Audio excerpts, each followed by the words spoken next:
มาเบิ่งเก้าลัดนำกันพี่น้องเก้าลัดหรือว่ามะกอกค่อยมักได้มะกอกนี่ได้โลนึง245 บาทพี่น้อง245 บาทขาดอยู่5 บาท250แต่ว่าลูกใหญ่พี่น้องลูกใหญ่แล้วก็ลูกงามห้านอื่นก็ราคาถูกอยู่แต่ว่ามันก็บ่ค่อยงามเนาะแล้วค่อยก็จะเอามาผ้าก็บ่ได้ผ้าลายเนาะผ้าคนละครึ่งประมาณนี้เอามีดผ้าครึ่งกลางนี่นะผ้าครึ่งกลางแบบนี้เลย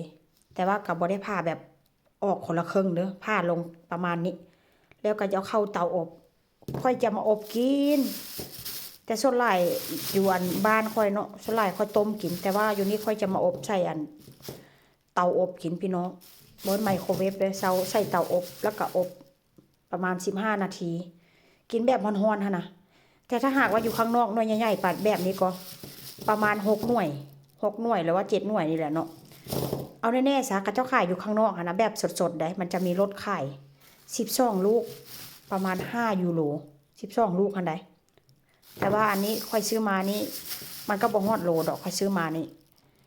4 ยูโรกว่านี่แหละแต่ว่ากิโลนึงกับอยู่ประมาณ7 ยูโรก็กว่านี่แหละพี่น้อง240 กว่า บาทนี่ลูกใหญ่เห็นแล้วก็สะอ่อนเกาลัดถ้าภาษาลาวห้องมะกอนี่